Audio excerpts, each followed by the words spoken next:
Zgodbe in legende imamo radi vsi, pa poslušajmo nekaj zgodb in legend iz Koroške. Ena od njenih legend pravi, da je nekoč revežem nesla kruha v predpasniku, pri tem pa srečala grofa Henrika. Na njegovo vprašanje, kaj da nosi v predpasniku, je odgovorila, da nosi vrtnice, da je ne bi prepovedali dobrodelnega delovanja.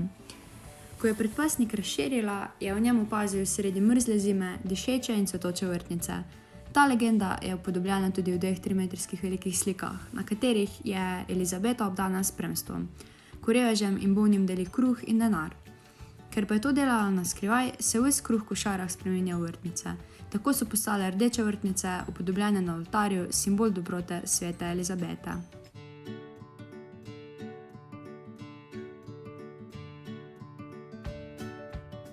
Govori pa se tudi po neki drugi legendi, da je Elizabeta od samega Gospoda Boga dobila v dar dragoceno krono, razkošno obleko ter dragulje.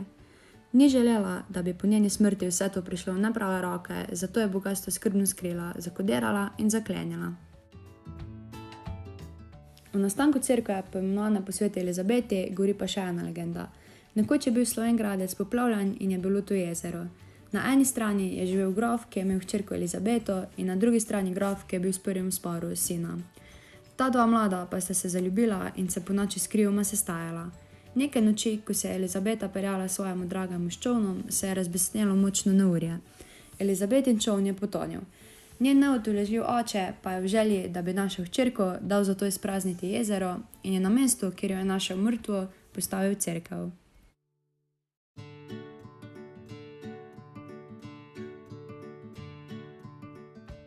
Na Pohorju nad Roglo je bilo nekoč veliko temno jezero, v katerem je domal podni mož, ki so ga imenovali mož Jezernik. Okoli jezera so se sprehajale vile in živali, saj je bila okolica mirna in spokojna. Globoko spodaj v Brodolni pa je živel kmet Smodovnik z lakomno ženo Jero. Ta je moža vedno, ko je zmanjkalo denarja, pošiljala v okolico jezera sekat največje in najlepše smreke. Jezernik je bil zaščitnik narave, zato je kmetu poslal svojega palčka Možuha, ki mu je v zameno za smreke ponudil mošnjo cekinov. To je za nekaj časa veljalo, vendar pa je zaradi lakomne žene moral kmet spet sekati okrog jezera. Takrat je Jezernik opozoril oba z ženo in jima rekel, da najraje gresta domov in prenehata z sekanjem dreves, sicer jo bo doletela nesreča. Jera tega ni hotela verjeti in je moža silila, da je sekal in sekal.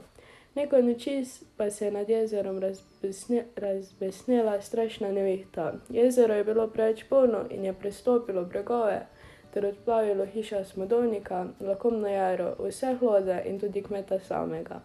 Jezernik pa se je umaknil v podzemne vode Lovrenčkih jezer. Iz pravljice vidimo, kako lahkomiselnost pri ravnanju z naravo pusti trajne posledice. Gotovo je tudi Jezernikov duh tisti, ki ohranja Lovrenc na Pohorju tako čist in zelen, miren in spokojen, da se obiskovalec tam tako prijetno sprosti in zadiha na novo. In da se v ta stari kraj mladi tako radi priseljujejo, mladi domačini pa odločajo ostati in se ustvariti družino tukaj. Bilo je v davnih časih, ko Pohorje še ni bilo naseljeno in na njem razen ptic, gamsov, srnjadi in druge divjadi ni bilo živih biti. V dolbinah so bila jezera, okoli pa temni gozdovi. Na vrhovih so se sončile široke jase z mahom in travo pokrite. Ribniško jezero na Črnem vrhu je kakor mlado oko gledalo v nebo, čisto in neomadežavno.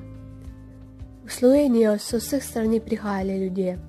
Vile so se pred njimi umikale z pogorja na pogorje in iskale še nenaseljen prostor. Tako so pripotovali na Pohorje. Ko so prišle do Ribniškega jezera, so strmele nad lepoto okolice. Poleti so se kopale v kristalno čisti vodi in plesale. Tedaj so se dvignili izza Črnega vrha beli oblački in kakor bele ovčice hiteli prek neba. Redki ljudje po dolinah so tedaj vedeli, da bo lepo vreme in hiteli po svojih opravkih. Po zimi so se drsale po ledu na jezero in droben snežni piš se je vlekel po gozdovih v dolino in pokril pokrajino z belo odejo. Njihov mir so motili le pesoglavci, ki so se klatili po svetu in ropali. Imeli so samo eno oko sredi čela. Če so prišli v bližino Črnega vrha, so vile zaplesala nad jezerom divji ples. Jezero se je penilo in črni oblaki so se dvignili iz njega pod nebo. Ognjeni bliski so parali nebo in zamolkno grmenje je pregnalo vsi vljivce daleč stran. Zopet se je nebo zjasnilo in veter je ponehal.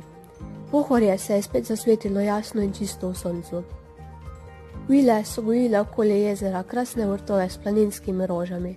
Zasejale so arniko, brusnice, maline, encijan, pljučnik in druge rastline.